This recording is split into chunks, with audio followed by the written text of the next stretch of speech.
the kind of school that they didn't have like a principal, they have a president. They didn't have a building, they had a campus. And they didn't have students, they had walking portfolios and khakis. I mean, these kids were like wearing boat shoes, and I was wearing sneakers from Payless that squeaked when I walked.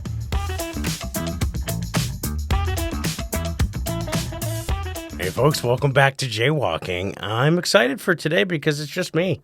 I had a guest. They unfortunately couldn't be here, but you know what? I've got enough voices in my head to fill this lineup.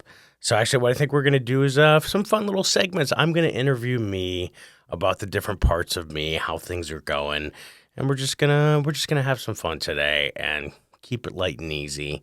So let's get it off. So Parent Jay, how's it going at home? Oh, well, I'm glad you asked. Thank you for having me, first off.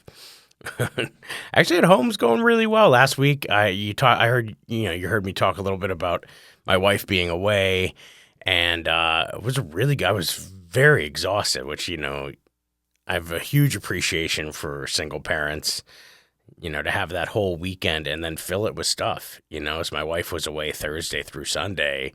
So it was like, we wanted to have stuff filled. So like Saturday morning, we had a Challenger baseball day. So I don't know if you guys know this, but Little League Baseball does something called the Challenger Division, where kids with special needs, all abilities, can play baseball. The ones who couldn't play on a traditional team, whether it's a physical impairment, neurological, behavioral, all are welcome. And it's a amazing thing because I love baseball. I grew up, baseball was been my life. I thought I was going to play baseball, all of that stuff.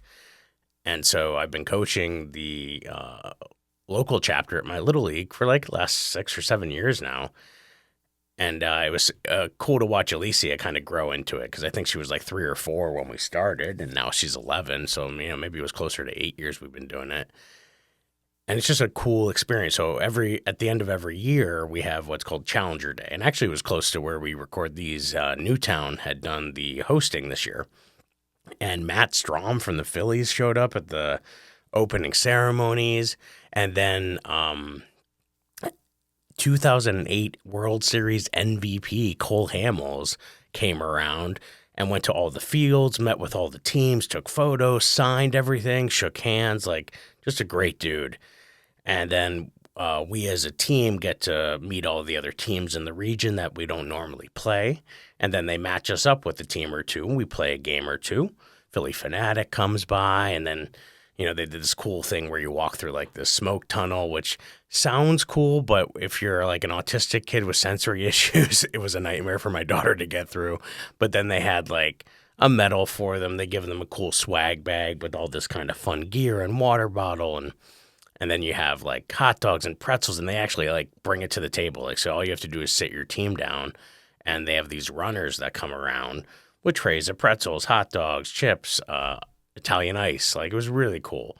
And so it's always a special event. Then they do a home run derby for the different age brackets. It's just a fun day. So like we had that, and it kind of rained when we first got there. And so I was like a little bummed out because, just getting them up in the morning and getting them there by 9 a.m. And then they're like, okay, we got to do a rain delay. But it was like the perfect call. Like, it lasted 30 minutes, and then the skies opened up, and it was like a beautiful day for baseball. And actually, Alicia behaved so well. She played the whole game. She didn't complain. She didn't ask for breaks. I had to bring my other daughter, who just sat in the bleachers and watched. And she actually said to me as we were leaving, she's like, I thought it was going to be more boring than it was. And I was like, oh, like that made my day because it was just everything went so smoothly. I didn't expect that. Like a couple weeks ago, Alicia would escape and try to ask to go to the bathroom. And then if like the bathroom was locked, you look over, there she is in right field with her pants down, like just trying to pee in the middle of right field. And I'm like, so I'm always watching her. So like now I'm like on high alert since she did that because the other coach was like, Coach, I don't know what to do over here. I'm like, I don't know what to do either. Tell her to pull her pants up. So it was just, I'm always on edge. And now I'm also trying to coach the team, and I'm trying to help all of these other people. I'm trying to help all these other people too, and pitch and, make sure the lineup is just the next kid know he's up, and they're all special needs kids. So it's not, this would be a tall feat for regular 8, 9, and 10-year-old kids. So it's just a lot. It's like organized chaos for an hour, but it always goes well. So it went off smoothly. We had a great Saturday. And then I took him to the pool and we like swam for a little while. And then I had 2 shows that night. So thankfully, my mother-in-law and my father-in-law took them overnight. So I dropped them off with dinner and off I went to the shows. And then I picked them up early because Sunday we went to the Please Touch Museum. So I don't know if you know this, but the Philly Art Organization, I think it's like phillyart.org, they team up with all of the different museums, like let's say the Franklin Institute, Longwood Gardens, Please Touch Museum. And not only do they offer, if you have a PA access card, you get $2 admissions. So Alicia gets a $2 admission, and the entire family, up to 4 people, also get $2 admissions. So for $8, we can go to the Franklin Institute. We can go to Longwood Gardens. Those are normally $25 tickets, and sometimes plus parking. So that means families would have to spend over $100 just to get there and park. And what if she has a meltdown? What if something goes wrong? What if, so many things could happen that would be hard for a family to drop $100 knowing that she may only last a half hour. So it's really cool that organizations like that do that for families because the goal is to make the arts accessible to everybody, which is a beautiful concept. And it's cool that they do that. So, we went there Sunday morning. Because they open up. So with Please Touch Museum, they do a thing called Play Without Boundaries. And so they open 2 hours early for families with autism. You sign up online for free. Parking's free. You go there and then you have full range of the place. And they don't it's less crowded. It's not as noisy. You can go on the carousel. You have access to all the exhibits. And the girls love it. We've been doing it since Alicia was 3 years old. So because they always have a rotating exhibit, and then they have all the other things that you're used to seeing. And it was cool. It's cool to watch the evolution of them and how they've grown because they know the place so well. They have the layout done. They love the supermarket downstairs. It's like a Wegmans, and then there's a pizza place and a cake and a bakery, and they love playing the roles of the deli counter person or the pizza maker. And it's cool because when Alicia first went there, she was just like a fly going to light. She was just roaming around, not really with purpose. And now she'll put on the apron. She'll ask people what they want. She'll take their order. She's doing all the roles. So I've watched her grow socially through this place. And I always kind of get emotional when I see her because I'm like, oh my God, there was such a time where I didn't know if she was going to talk. I didn't know if she was going to do any of these things. And to watch her just blossom and do all these things and interact with people. We were at, they have 2 craft places in there. And so the first place is a build it center, all the kind of tools you could need. And they were focused on using recyclable material to create. And so there was a girl drawing something or doing something. And Alicia went up to her and was like, oh, that's a pretty drawing. What are you drawing? And I was like, oh, wow, just watching her initiate, which, seems such a small feat for her was it was cool to watch. And then Katie was Katie loves creating too. So she got to do that. But she wanted to stay. So I kind of had to play zone defense and let Alicia roam a little bit. And I wouldn't have done that before. Before I felt like I always had to be holding her hand. But now, it was interesting. I felt like I was watching, I was doing my basketball defense because when you learn basketball, you learn that you have to keep a hand to the ball and a hand to your opponent, and you're kind of shifting. And that's kind of how I felt. I was keeping the defense of letting Katie stay and do this, but let Alicia wander and explore. And so we got through that. That was kind of a fun thing. 2 hours was a perfect amount of time. And then, we came home, relaxed, let the dog out, and waited for Amanda to come home. So it was kind of a nice weekend that we had together. I think we went out for lunch after, went to a place called McGurk's. And, just it was cool to have that time with just me and them together. So, Parent Jay's doing A-okay. I think sometimes when you parent autism, you have a lot of things you're worried about. Am I doing it right? And I was actually just on Instagram and somebody had posted a thing saying oh, I have a hot take on how I parent. And I thought it was interesting because then I started reading the comments, which of course you should never do because the comments are always people who are terrible. So this place, it says, oh, things that we do as an autistic and ADHD family that are a little controversial. And the first slide was We have no limits on screen time amounts. I view excessive screen time as a symptom, not the problem. And that's a hot take. I always had a hard out with screen time, and we have limits on their tablets, and like they sign in through Google. So Google has an app called Kite where you can go in and sort of regulate content, regulate time on device. Now, Alicia is smart. She knows she could switch to her school Google account, and I can't add the school Google account to our Kite. So if she could kind of wiggle it around. But listen, I'm not kind of like the teacher and me in the classroom. I'm not going to bother, chasing it down like that because, again, at the end of the day, she's probably regulating herself, and she does enough reading without screens, and she does enough exploring around the yard that I'm not seeing it as a problem. Maybe a symptom. So I get that one. That one I kind of identified with. This one was my kids don't have to eat their dinner or finish their dinner. They can eat standing up or in front of the TV. They get reminders to eat if needed because sometimes they're not tuned into their body. But if they don't like it and are full, that's all good. And I agree with some of that for sure. And if Alicia's having a bad day or if something was really off that day, we're kind of like, do what you need to do. Do what you need to do to get back to center. But oftentimes if they do, like let's say we're out and I let them have a device, the rule is that when dinner comes, we put it away because we want to focus on your dinner. I don't want them to not realize they ate or not recognize signals that their body's sending them because that's what happens with Alicia. She gets so locked in on the stimuli that's why for the longest time she didn't potty train because she was so locked in on whatever she was doing. She wasn't feeling the triggers that tell you, oh, it's time for me to go to the bathroom. Oh, I better go now so I have time to make it there and actually get to the toilet. And so she was missing some of those markers. And I know I miss some of those markers sometimes if I'm doing too much while I'm eating. So we try to regulate that. But, hey, there are times when it's like madness. I think that was the hardest thing for me was thinking that every parenting moment had to be a Norman Rockwell painting. It had to be like the perfect setting. And it's like you can't be perfect on every one. I gave a talk on Tuesday to a group of teachers in Wyoming area, which is like Northeast PA. And one of my lines was like, helping them with teacher burnout. I was like, you got to give yourself a hall pass to be a half-ass. Like sometimes it's okay to not be perfect. You want to have integrity. You want to have all those things. But sometimes in an emergency situation, you just land the plane. Okay. You can't worry about, all the tray tables up. We're just trying to land the plane right now. The next one was I don't believe in laziness and I don't exercise consistently because I don't have a lot of energy. However, I do recognize that I feel better if I do exercise and have capacity. If it's forced, it does more harm than good. That's true too. I try to get to the gym 3 times a week is my goal in the mornings after the girls get on the bus.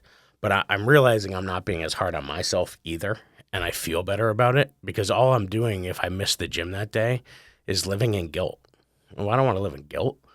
It's like, maybe I try to take the dog for a walk that day or I try to do something a little longer than I normally would. But I'm also in that era now where I'm done being mad at myself. I'm done like giving myself a guilt trip over X, Y, or Z. But I do recognize that when I do go to the gym, I feel great. So I think when you do that, you're going to want to do it more. So I agree with that. I like that. This one's, we don't force hair brushing or bathing. We try to make easier to access, tying hair up, using detangler, watching TV while brushing. But we never force it. We sometimes see refusing to bath. That's usually a symptom of low capacity or burnout. I ask myself how I can make it more accessible, but don't push it. I think it's great. I think having rituals helps. Like we have certain days that are bath time days, so the girls know it's coming, and so I think that helps for us. And I'm in the mornings. I'm the brusher of the hair, so like Alicia just kind of knows. And some days I can tell when she's having a really bad day with it.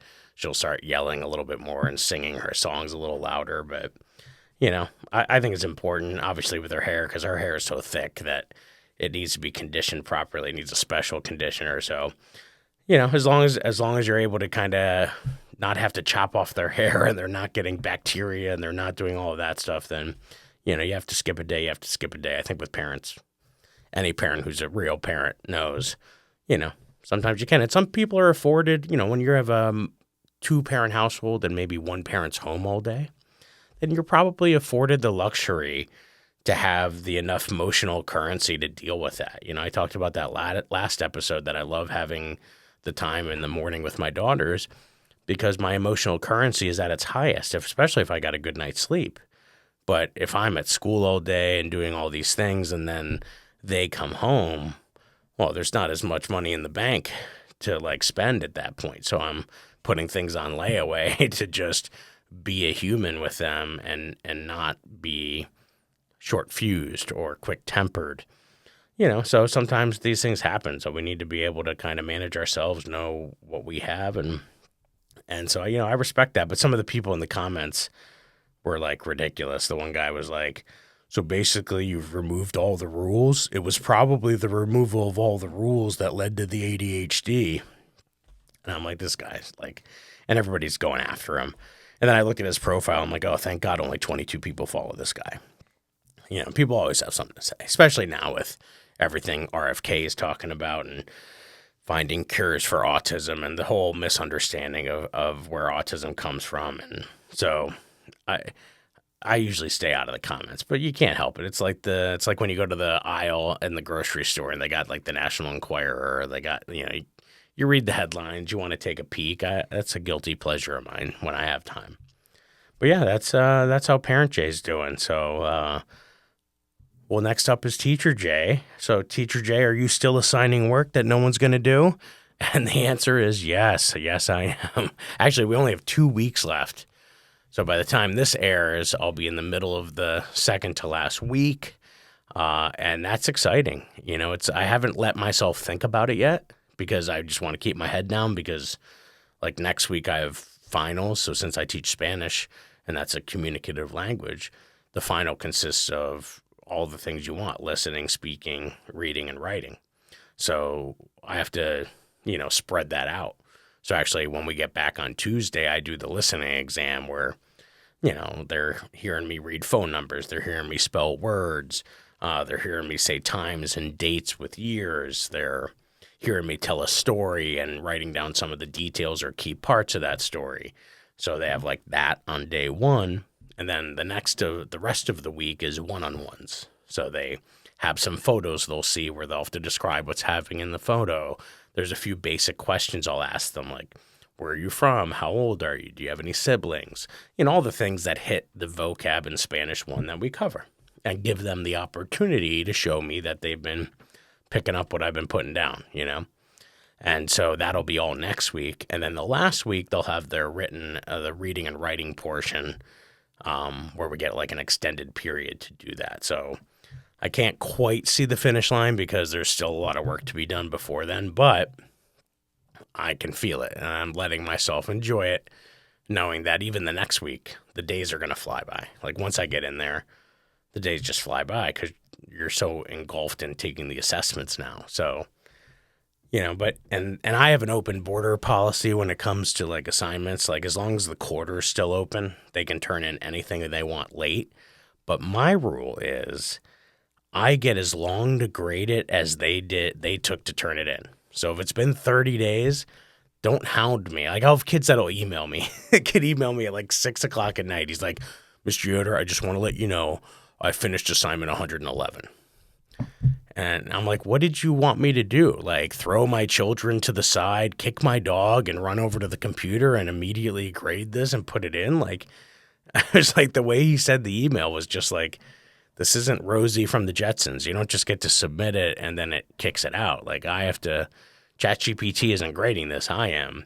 I have to check to make sure that you did it with integrity. I have to make sure that you didn't hit the pitfalls. Usually when I give an assignment like that, and if it has multiple things, I do what I imagine a factory worker does that does quality control. I pick one thing on the worksheet where I think the most mistakes would be made. And if they don't make that mistake, then I glance at one or two other things. And if those are good, then I'm like, oh, well, if they got those higher end concepts, then they definitely got the other stuff. So that's sometimes how I do it. Now, if you turn in something late, it's a little different because I have more time now. I'm not getting 30 other people turning that same thing in. So I'm nitpick a little bit more if they turn it in late because I want to make sure that they still remembered the lesson. It's been 30 days since we taught that lesson, and now I gotta really see, did they get the lesson? Because if they didn't get the lesson then and they've had a 30-day break from it, now fortunately with language, it builds like a house, so you can't get to the second floor without having the first floor. So in that regard, I think it helps, but it's just funny with the way the kids think things work. I'm like, you think I just I was like, oh, we got to cancel Little League practice. Cole turned in assignment 111. I got to get in there. It's like, just these kids, these expectations are wild. And some of the kids too, the way they're treating class right now, I'm like, I told them we're in the final descent, but like, don't start cheering. We haven't landed yet. Like the wheels can totally still come off this thing, because even with the way that we do it at our school, the final exams were 20% of the year because you gotta remember what we did all year. And if you're going to move on to Spanish 2, you have to get a 74 on the final. You have to show us that you've retained at least 74% of the material so that we know you're capable to move on and you're not going to get lost next year. Or we're not going to reteach everything because we have like sort of a middle level. Like if you passed but you didn't do that well, there's like a 1B that you go to. So a lot of the kids are trying to make sure that doesn't happen because the 1B doesn't count as a year of a language. It's like a remedial thing. So I'm hoping that's keeping some of them engaged, but who knows? I mean, there's just so many things they could be doing. That's why it's hard to get their attention in class. There's so many things they could be doing that get them distracted that, But here's the deal. When I go into that classroom, I'm still showing up every day to do my job because I realize that even though I have a class full of Bart Simpsons, Lisa's also in that class. And Lisa's trying to learn, and Lisa's trying to do her best. So I show up every day for that kid. And I know Bart's going to be Bart. And in the same way, parent me has to know what my kids are capable of. I have to also, as teacher me, know what these kids are capable of. And, some of these kids too are like Alicia or have qualities like that. They're like chess pieces, but every day they could be a different chess piece. Like you might be a pawn today and a rook tomorrow. And it's my job as the teacher to, quickly analyze the beginning of the class to figure out what they are that day so I can give them the proper stimuli to get the response we need to get to meet our objective. And that's a lot. That takes a lot of skill and a lot, thankfully, 20 years of experience of watching their mannerisms, watching how they come into the classroom, watch if they're goofing off and like have high energy. And so, you got to do that. And you got, 27 of them in front of you, and you got 45 minutes. So it's a tall order, but can't wait to recharge over the summer. All right. Oh, Comic J. So what's the latest gig? What's been going on? You got moose lodges, middle school cafeterias. Oh, well, thank you for asking. All of the above. Actually, I did, like I mentioned earlier, Tuesday, was the first time for me doing as long as I did. So I had a school district. They booked me 8 months ago. And it was based on a gig I had done for another school district up there in Tunkhannock. And I love performing up in that area. I'd done some shows with board teachers up there. And obviously I went to school up there. So they invited me in. And originally I think they booked me for a 45-minute comedy thing for the teachers on a PD day. And then it turned more into, they asked me to do 90 minutes. And so then it turned into more of a professional development keynote, with comedy infused. So I've built up a little portfolio, a little menu of things I can offer schools. I can offer a quick hitting 30-minute after lunch comedy routine, but I also have keynotes where I can infuse stuff like topics like parenting autism or LGBTQ issues and being raised by, a queer family. I can do things about just teacher burnout, integrating technology into the classroom, helping teachers infuse humor into their lessons. And so I can do either more hands-on workshop style, like helping teachers write jokes and helping them learn what comedy is and how to infuse that in the classroom, or I can do my own story. And so this was cool because it was me sharing my own story, and sort of the title of it was fill your cup up so you could fill others.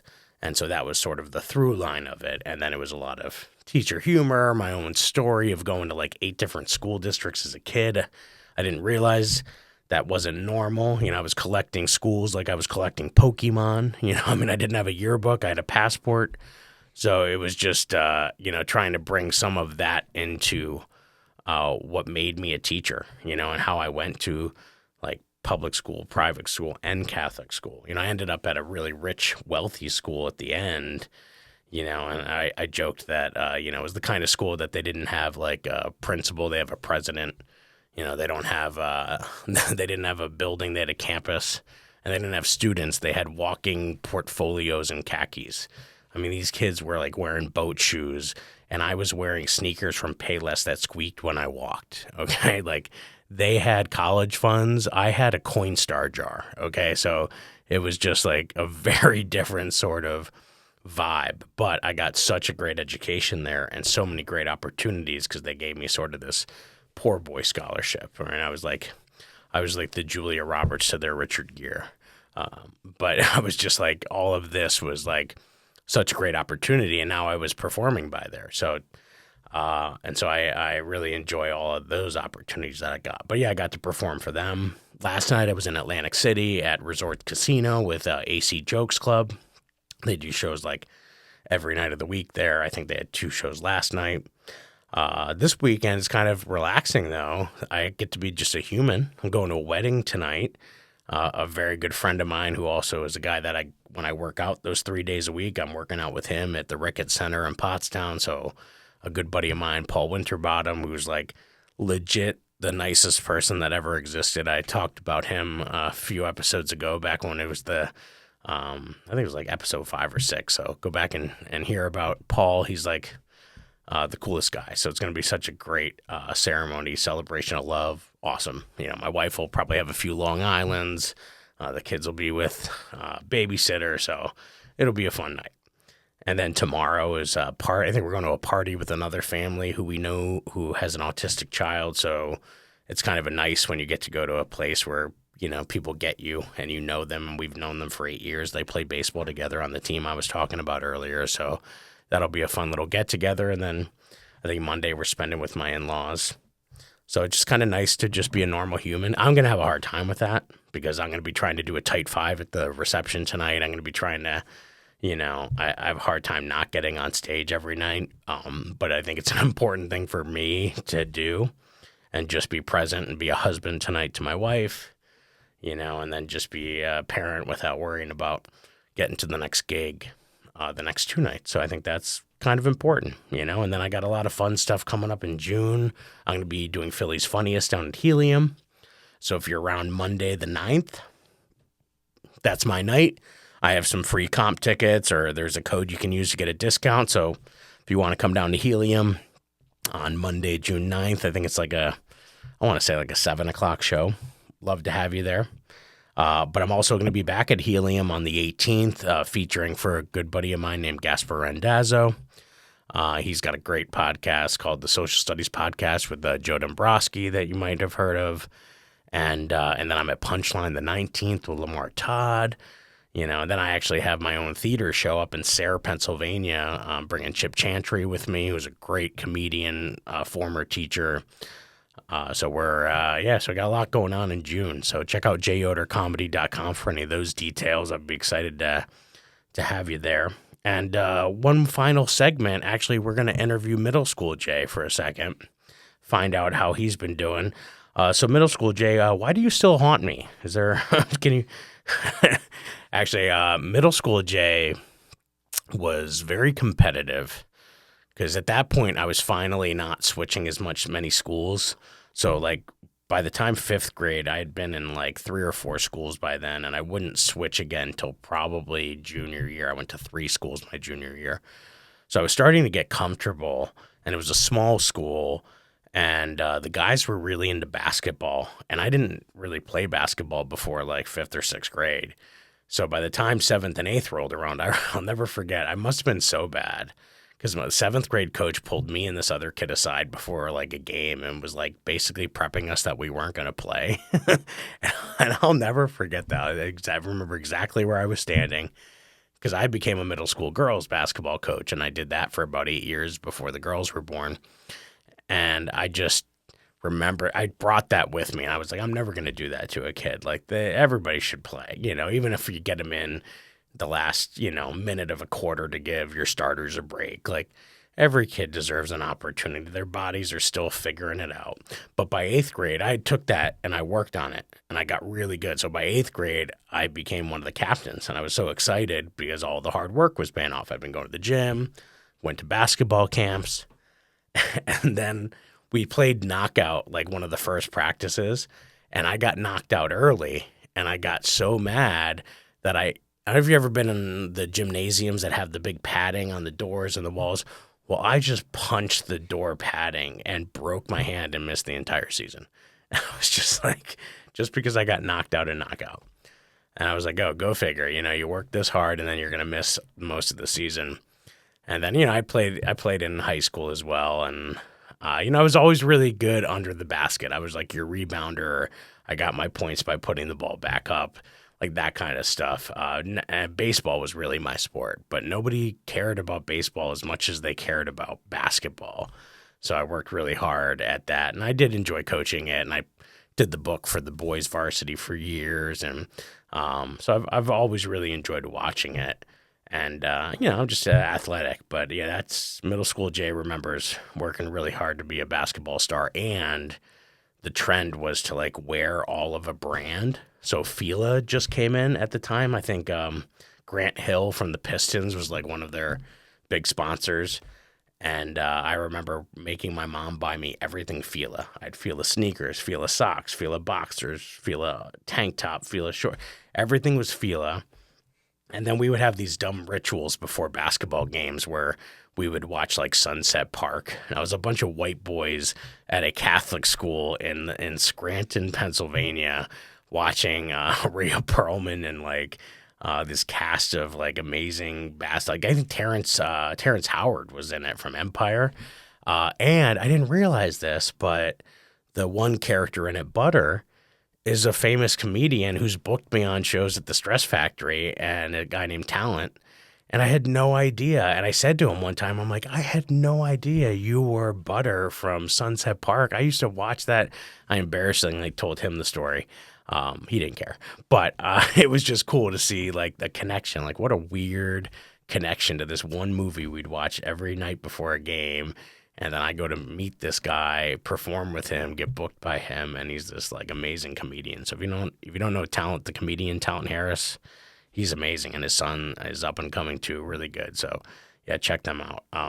But yeah, that's middle school. Jay was very competitive, and I think that served me well. And hopefully, I won't do anything stupid like punch a wall and break my hand anymore.